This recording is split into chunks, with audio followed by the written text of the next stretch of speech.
चंदन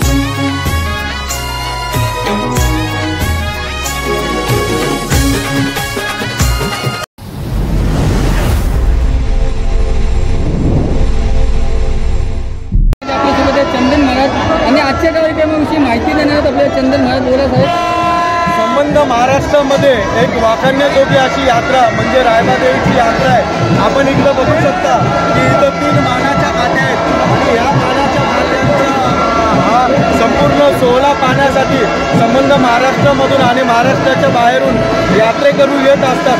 खऱ्या अर्थाने सांगायला गेलो तर या एवढ्याशा छोट्याशा पॅसेजमध्ये या 200-250 ते 300 फुटाच्या काठ्या या निव्वळ फक्त हाताच्या जोरावर उचलल्या जातात। आपण बघू शकता मध्ये ही मधली मानाची काठी आहे, जे लाल कलरचे व्यक्ती तिकडे उभे आहेत, ती आमच्या म्हसोबा देवाची काठी आहे। जागरण्याच्या 1 दिवशी अगोदर खाडीतून या आईचा पाठीलागा बंधू म्हसोबा हा रात्री 12 वाजता मंदिराला भेट देऊन येत असतो आणि मग दुसऱ्या दिवशी सकाळीपासूनचं दर्शन आणि बाकी सगळ्या बाऱ्या वगैरे सुरू होऊन आतापर्यंत या दुपारच्या कार्यक्रमापर्यंत ही मधली काठी आहे। जोपर्यंत या पाठीच्या बांधवाची काठी उचलली जात नाही तोपर्यंत इतर खंडोबाची आणि रामाची काठी उचलली जात नाही। म्हणून मधली पहिली मानाची काठी आहे, ती उचलल्यानंतर त्याच्यानंतर मग मात्र इकडची काठी उचलली जाते आणि मग त्याच्यानंतर रामाची काठी उचलली जाते। असा हा काठ्यांचा कार्यक्रम पूर्ण महाराष्ट्रामध्ये एक वेगळा आणि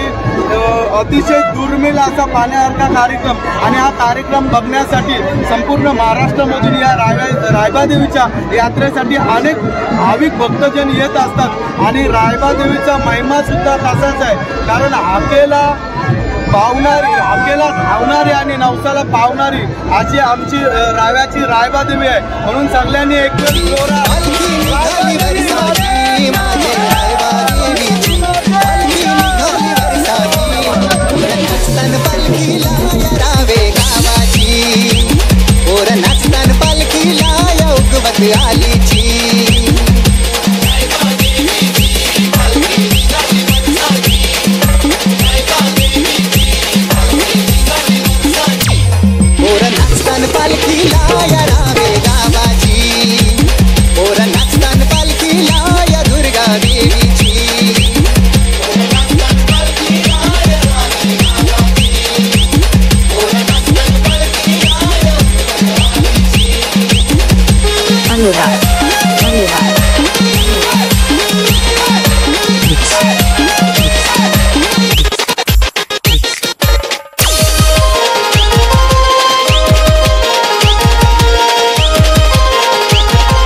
अनुराग अनुराग अनुराग अनुराग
नशीब काढल्याने आम्ही लई भारी जन्माला आलो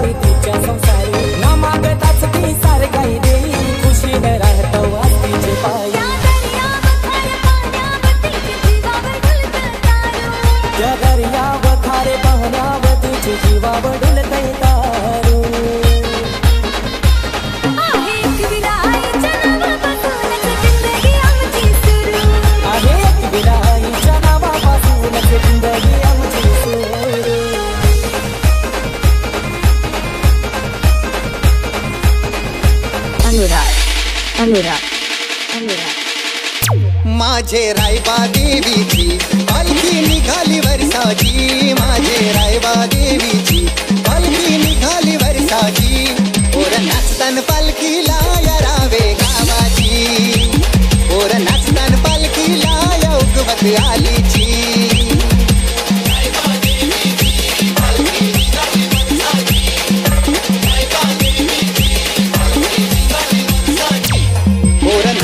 पालखीला या रावे गावाची, पोर नाचतान पालखीला या दुर्गा देवीची.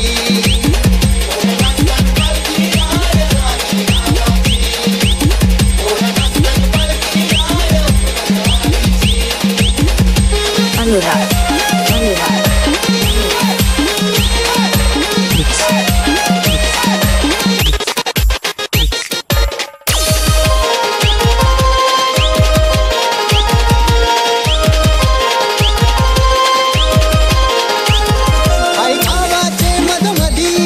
देवीचं मंदिर तिच्या कृपेची